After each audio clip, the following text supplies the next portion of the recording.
오늘 첫 국무회의를 주재했습니다. 이 국무위원들 대부분이 윤석열 정부 때 임명된 장관들입니다.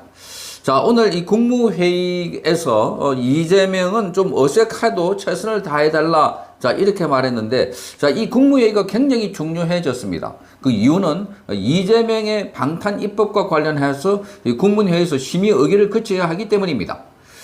자, 이재명 관련해서 지금 법안들이 올라와 있습니다. 이 국회에서 곧 통과될 예정인데, 이재명 관련해서 선거법만 하더라도 자, 5월 15일 날 선거법이 파기환송돼 가지고 선거 예정되어 있는데, 그게 선거 끝나고 난 뒤에 6월 18일로 예정되어 있습니다. 6월 18일 날.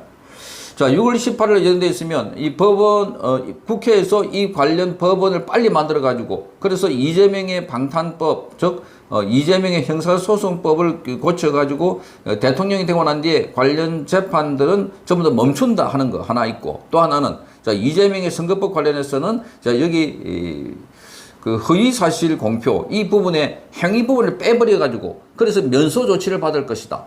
자, 그러니까 법을 없애버려가지고 그 법 자체가 없기 때문에 면소 조치를 받을 것이다. 자, 이런 법을 만드는데 이 법을 만들어가지고 공표하는 시간이 걸립니다. 자, 이 시간이 걸리는데 오늘 국무위원들이 있는데 이 국무위원들이 사표를 다 내버리면 자, 그런데 국무회의에서 법안이 공표되고 법안이 심의 거쳐야 되고 그러기 위해서는 국무위원이 필요합니다. 국무위원들이 사표를 다 내버리면 이거 불가능한 겁니다. 그래서 국무위원들이 이주호 교육부총리를 포함해서 자, 일괄 사표를 냈는데 다 반려를 하고 박성재 법무부 장관만 사표를 수리했습니다.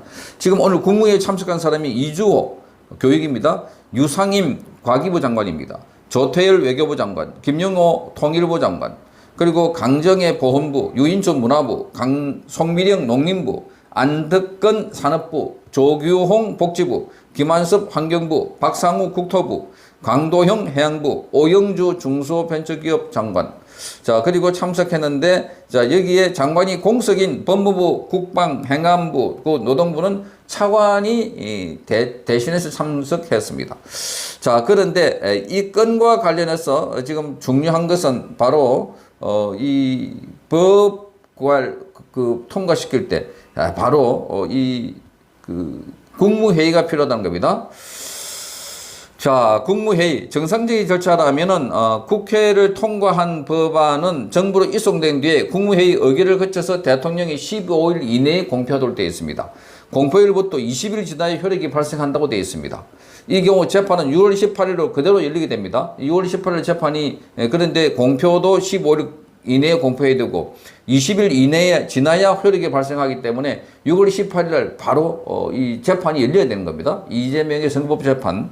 그리고 1심에서는 징역 1년, 집행유예 2년, 2심에서는 무죄, 대법원에서는 다시 파기환송 유죄 취지로 보낸 겁니다.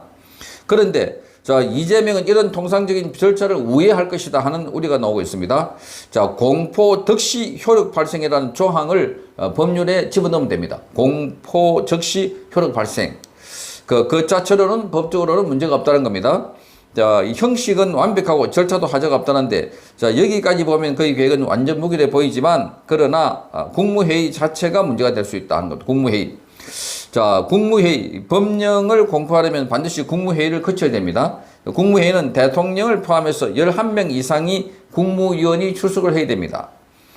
자, 만약에 일부 국무위원들이 또는 전체적으로 전략적으로 회의에 불참한다면 회의는 열리지 못하게 되는 겁니다. 법률은 공포되지 않게 되고 이재명의 구출 시나리오는 숲으로 돌아가게 된다.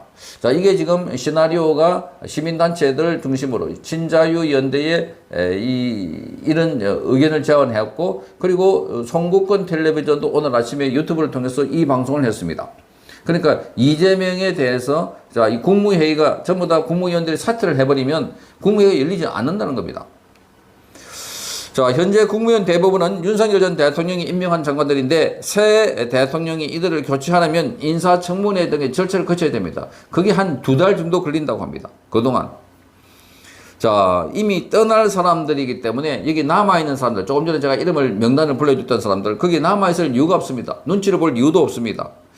자, 그래서 그들이 국무회의를 보이콧하면은 대한민국은 건질 수 있다. 뭐 조금 극적인 내용인데, 그런데 이 건에 관해서 지금 이 이주호 교육부 장관을 비롯해서 이런 사람들이 그 행동을 할 수 있을까? 행동을 할 수 있을까? 이렇게 보여집니다. 자, 이 헌법 제 53조 1항에는 국회 의결을 거친 법률안은 15일 이내에 공표하도록 되어 있습니다. 공표. 그러니까 15일 이내에 공표하지 못하면 다시 그 법안은 무효가 되어 버립니다. 그러니까 그 사이에 6월 18일 날 지금 이재명의 이 재판이 있는 것입니다. 재판. 6월 18일 재판에는 파기환송이니까 벌금 100만 원 이상만 나오도 이재명은 당선 무효형이 되고 그리고 대통령도 다시 선거를 해야 됩니다. 다시 60일 이내에. 자, 이게 아주 비효율적이고 문제가 많은 것 같지만 그러나 원칙대로 법대로 하자면 이렇게 되는 겁니다. 원칙대로 법대로. 자, 이재명도 원칙대로 법대로 해가지고 윤석열 대통령을 내란으로 몰아가지고 체포 구속했고 그리고 지금 재판을 받고 있는 상황입니다. 그리고 탄핵시켰습니다. 자, 그 탄핵에 윤석열 대통령은 아무런 소리 하지 없이 그냥 그 인정을 했습니다. 탄핵 받아들였습니다. 자, 그러니 이 이재명도 지금 오늘 아침에도 재판이 하나 나왔습니다. 바로 이화영 전 경기평화부지사의 대북 송금 7년 8개월의 재판이 확정됐습니다. 자, 거기는 반드시 이재명에게 보고했다고 내용이 나와 있습니다. 그러니까 이재명이 보고하고 저 쌍방울이 부탁해갖고 800만 달러, 우리 돈으로 100억 원 이상을 북한에 보낸 겁니다. 자, 이게 지금 확정이 됐다니까 이재명 재판도 확정이 된 거 똑같습니다. 이재명 혐의가 확정된 것 똑같다 이렇게 보여집니다. 자, 그렇기 때문에 지금 이재명은 소비상 상황입니다. 저기다가 지금 지금 이들이 방탄을 하려고 하는 것들, 방탄 입법들, 자, 이것들을 통과시키면 바로 국무회의에서 심의 의결을 거쳐야 되는데 이 국무회의에서 심의 의결을 거치지 않게 되면 바로 법률 효력을 못 얻게 되는 겁니다. 그 이재명이 지금 발등에 붕이 떨어졌습니다. 그래서 조금 전에 읽어드렸던 이 장관들은 바로 그 자리에서 튀어나와야 된다. 자, 그 미련을 갖지 말아야 된다. 자, 자기를 임명해줬던 윤석열 대통령에 대한 보온을 하기 위해서라도 그렇고, 대한민국의 사법 시스템, 대한민국의 정체성을 지키기 위해서라도 그렇고, 법치를 온전하게 보호하기 위해서라도 그렇다. 그러니까 범죄를 저지른 자가 대통령이 된다는 천하에 있을 수 없는 이런 일들이 벌어지고 있는데 이걸 막을 수 있는 사람은 지금의 바로 이 장관급들. 자, 그래서 장관급들이 지금 바로 사퇴해버리면 자, 끝난다는 겁니다. 끝난다. 자, 그런 측면에서 보면은 이재명은 초비상 상황이 아닐까 이렇게 보여집니다. 자신을 구해줄 입법을 해도 지금 국무위원들이 없어서 못할 그런 지경이 됐다. 그러기 위해서는 지금 여기에 누군가가 총대를 메고 자, 사표를 내고 나와야 됩니다. 박성재 법무부 장관 한 사람은 사표만 수리한 것도 바로 이것 때문에 나머지는 놔둔 것 같아. 이것 때문에. 그래서 어색하지만 같이 우리가 근무하고 뭐 이렇게 나라를 위해서 국민들을 위해서 해야 된다. 이렇게 주장하고 있는데 속내는 딴 데 있다. 바로 자신의 방탄 입법 이것을 국무회에서 심의 의결하기 위해서 한 걸로 보입니다. 자, 이 국무위원들의 용기가 필요해 보입니다. 성창경 TV였습니다. 이호근 방송 구독, 좋아요는 좋은 방송을 만드는 데 큰 힘이 됩니다. 감사합니다.